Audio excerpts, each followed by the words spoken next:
धर्मानुरागी सज्जन माताओं एवं बहनों, हमारे रविंद्र पांडे चैनल में आपका बहुत बहुत धन्यवाद और सत्कार है। आज मैं बताने जा रहा हूँ भाद्रपद कृष्ण पक्ष की एकादशी तिथि। तो 10 तारीख को एकादशी तिथि है और रात्रि 10:36 के बाद एकादशी तिथि समाप्त हो जा रही है। 10 सितंबर को, जो कि एकादशी और द्वादशी वाला ही एकादशी उपवास करना चाहिए। चलिए, अब सुबह में सूर्योदय के बाद जो है आप 11 तारीख को दिन सोमवार को आप पारण कर लेंगे। आइए हम कथा में प्रवेश करते हैं। इस एकादशी का नाम जो है अजा एकादशी है या जया एकादशी है।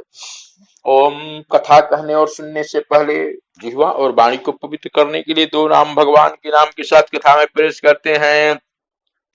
मुखम पवित्रम यदि राम नामम, हृदयं पवित्रं यदि ब्रह्म ज्ञानम, पैरो पवित्रं यदि तीर्थ गमनम, हस्तौ पवित्रं यदि दान पुण्यम। एक समय की बात है, कुंती पुत्र युधिष्ठिर बोले कि हे जनार्दन, अब आप मुझे ये भादो मास की कृष्ण पक्ष की एकादशी के बारे में बताइए। उस एकादशी का क्या नाम है, इसकी विधि क्या है, विस्तार से कहिए। ये युधिष्ठिर जी बोल रहे हैं। तो कृष्ण भगवान बोल रहे हैं कि भादो की कृष्ण पक्ष की एकादशी को अजा एकादशी कहते हैं। इसके व्रत करने से समस्त पाप नष्ट हो जाते हैं। जो मनुष्य इस दिन भगवान की भक्ति पूर्वक पूजा करते हैं तथा व्रत करते हैं, उनके समस्त पाप नष्ट हो जाते हैं और इस लोक और परलोक में सहायता करने वाली इस एकादशी व्रत के समान विश्व में दूसरी कोई एकादशी नहीं है। प्रेम से बोली वृंदावन बिहारी लाल की जय। इस एकादशी की कथा इस प्रकार से है। प्राचीन काल में चक्रवर्ती राजा राज करते थे। उनका नाम हरिश्चंद्र था, ये तो सबको जानता है। अत्यंत वीर प्रतापी सत्यवादी। उन्होंने अपने स्त्री पुत्र को बेच डाला महाराज।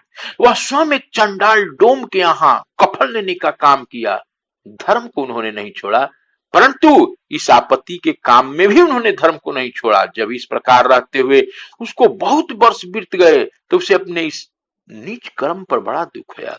वह इससे मुक्त होने का उपाय खोजने लगे। वह उस जगह सदैव इसकी चिंता में लगा रहते थे, क्या करूं। एक समय जबकि वह चिंता कर रहे थे, गौतम ऋषि आए और गौतम ऋषि जब आए तो राजा ने देख करके उनको प्रणाम किया, अपनी दुख की कथा सुनाने लगे और महर्षि राजा के दुख की कथा सुनने लगे। संत तो बहुत दयालु होते हैं। संत हो परम दयालु, दयालु। जीवन में संत आ जाए तो समझिए कि आपका कष्ट दूर होने वाला है। महर्षि राजा के दुख के पूरे वाक्य को सुनकर अत्यंत दुखी हुए और बोले, हे राजा, भादो कृष्ण के पक्ष में एक एकादशी तिथि है, उनका नाम अजा है। तुम उसी अजा नाम की एकादशी को विधि पूर्वक व्रत करो, रात्रि को जागरण करो, इससे तुम्हारे समस्त पाप नष्ट हो जाएंगे। गौतम ऋषि राजा के इस प्रकार कह कर के बातें अंतर ध्यान हो गए और अजा नाम की एकादशी आने पर राजा ने मुनि के कहे अनुसार विधि पूर्वक व्रत जागरण किया।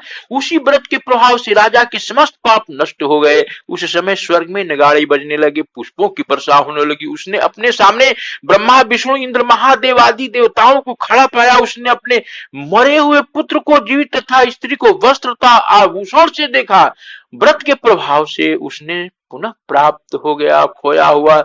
अंत समय अपने परिवार सहित स्वर्ग को गया। हे राजन, यह सब अजा एकादशी के व्रत का प्रभाव था। जो मनुष्य इस व्रत को विधि पूर्वक विधान पूर्वक करते हैं, रात्रि जागरण करते हैं, उनके समस्त पाप नष्ट हो जाते हैं, अंत समय में स्वर्ग हो जाते हैं। इस एकादशी के कथा को मात्र सुनने से ही अश्वमेध यज्ञ के फल का प्राप्त होता है। और भगवान विष्णु के मंत्रों का जप करें।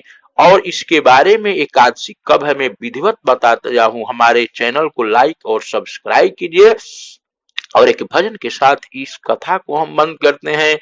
ओम श्रीमन नारायण नारायण नारायण, भजवन नारायण नारायण नारायण नारायण, श्रीमन नारायण नारायण नारायण, भजमन नारायण श्रीमन नारायण नारायण नारायण। प्रेम से बोले श्री वृंदावन बिहारी लाल की जय।